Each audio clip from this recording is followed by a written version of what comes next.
Hey, welcome back. This is Mike. We're looking at the XRP chart here right now, and I just want to talk about this particular chart because I noticed that a lot of people have been wondering why XRP made this spike up at the same time as XLM did. Well, why did XLM make the spike up the same time as XRP did?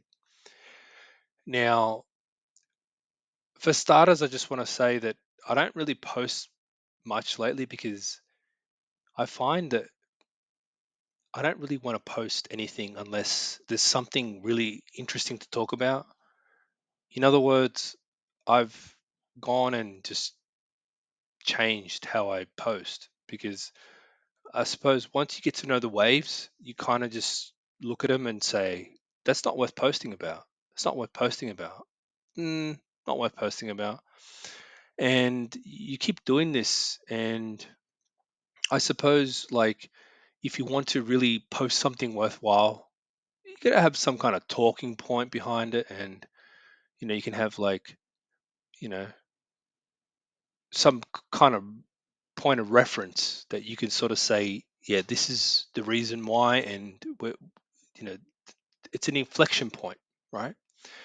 So here I think that the inflection point is that once I said that this is going to be a fake out, which I believe it was a wave E, the end of wave E. I think that anything that happened after this initial move down was a corrective pattern, right? So the corrective pattern, I think, ended for wave two on that wick, right? On that wick up was the end of a wave E. Okay. So the wave E is basically saying, okay, we're done here. It's time to reverse course, move in the direction of the major trend. So I believe that's what's happening here. Um, Basically, what I'm saying is there's a 1-2 pattern here.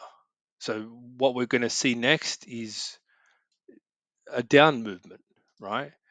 Um, the reason I haven't posted earlier on this is because we never broke the previous wave E, okay? And that was only the wave E of wave 4.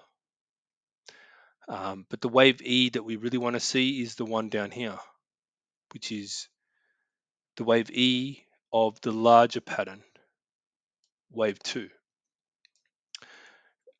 So if you want to understand what that means, let's go back. 2017, wave 1, A, B, C, D, E. Right, now that's a good question. Right, so wave 1 was a zigzag. So it had an ABC. Here, we're looking for a zigzag 3, right? So A is here, B ended up here, and C needs to make a new low below the any corrective pattern of 1 and 2 down. So I believe that's coming next, right? Don't worry about these labels down here, just analysis stuff. Um, that's basically in a nutshell what I still believe is happening. We haven't never gone up above that level, so it doesn't mean anything. In terms of XLM, it's a very similar thing. Uh, yeah, wave 1 zigzag down, and wave C for wave 3 is still incoming. So that means that if we just zoom in a little bit, what we've seen since that move up, which also happened to have, it happened in XRP as well. Since then, we've seen a 1, 2, right? Now, I thought it was an A, and I'm not going to remove that just yet. I want to go a bit closer. This is a bit different, this one, right? So we had a wave 1 down. we had an A, B, C, D, E. So technically what this is supposed to be is A. So full correction in that move, right? So as you know, I label my waves accordingly. So B is orange, C is, you guessed it, red. So I believe C ended up here, and I'll explain to you why in just 1 second. So that is not a 5-wave move there. So that's A, B, C, weak 5-wave move there. D, 3-wave move, right?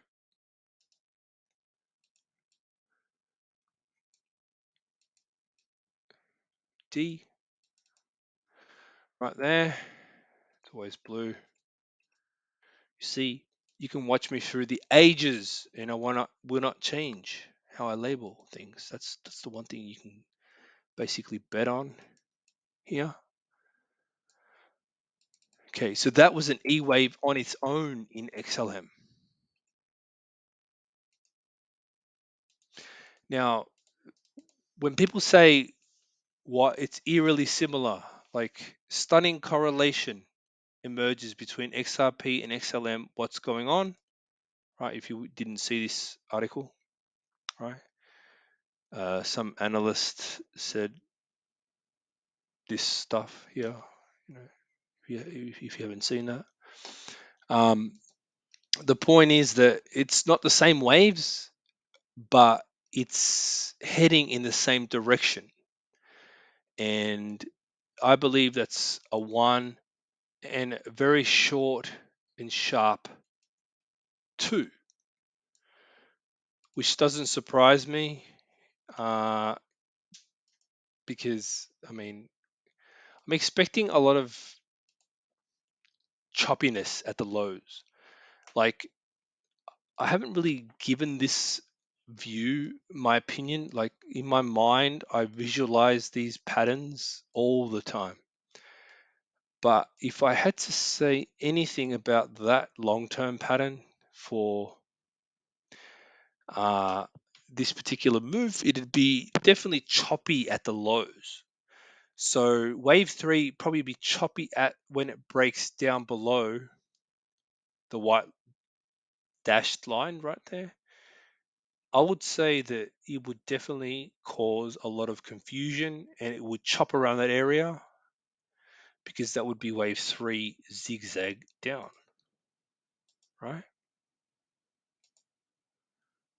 Okay. So whether or not this is longer, shorter, whatever, the wave 4 will be choppy at that area before it makes the final low, bounces in wave 4. Which is another interesting point. Wave 2 was expanded to the downside and deep. So wave 4 around this area might be uh, not that deep. I think that potentially it could run within like this area underneath that white line there, that white trend line. I think that definitely we could see wave 4 around that before it goes down further. Why would this happen? Well, you haven't seen the recession dash depression happen yet. What, you think they can keep raising interest rates forever, thinking they can control inflation without causing any kind of problem? No, I don't think that's possible, right?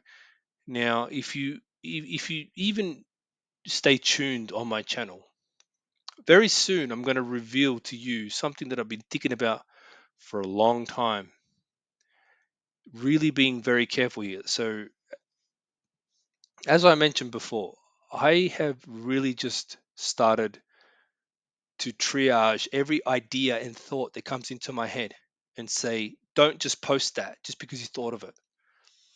Lately, I've been looking at the Dow Jones, thinking about interest rates, and really just putting everything together. And I believe that even Bitcoin can go to zero. I don't think that it will, but I don't want to say it's not possible because the truth is that Bitcoin, if you're looking at in terms of price action since GFC, I believe that in the stock market, for example, price action will go below the GFC levels. Uh, does that mean that Bitcoin might, because it was born around the same time? Sure, it could. It could mean that. Does it mean that it will? No, not necessarily, but there's a chance that it might. Okay. Now, I don't know what that means in terms of narrative or news, or did anybody move the original Satoshi coins and start selling them off, etc., this and that, whatever. Like, who cares? I don't care about that. The pattern is more important to me. And sometimes I see things in the pattern that make me think that that might be wrong, right? Like the analysis might be wrong, and we really could see something like that happen. And I've been looking at some of these XLM, you know, BTC pairs, and I think, holy shit, what does that mean? Does that mean? Nah, it can't mean that. Surely not. So I think that it's a very interesting time. I tend not to post much because my thoughts just overtake me. I'll give you a little bit of a glimpse here, but when I put the video out, it's my official reasoning. Don't take my comments on this video to be that official reasoning, because it's not. It's just my thoughts out loud, because I don't want to post them as a whole video, because I just don't want to. But I do think XLM is definitely going to a lower level, not zero. No, not XLM or XRP, not going to zero. I just think that this is wave two, right? It's going to be a massive move up. You're going to make like thousands of percent profit, all that sort of stuff, but not quite yet. It's going to happen, but not quite yet. Okay, so that's my view at this point in time. I really don't think there's any reason to say there's anything spectacular going on. There's nothing really new to my normal analysis, really.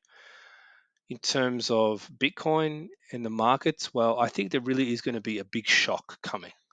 Okay, and it may not happen for another year. Okay.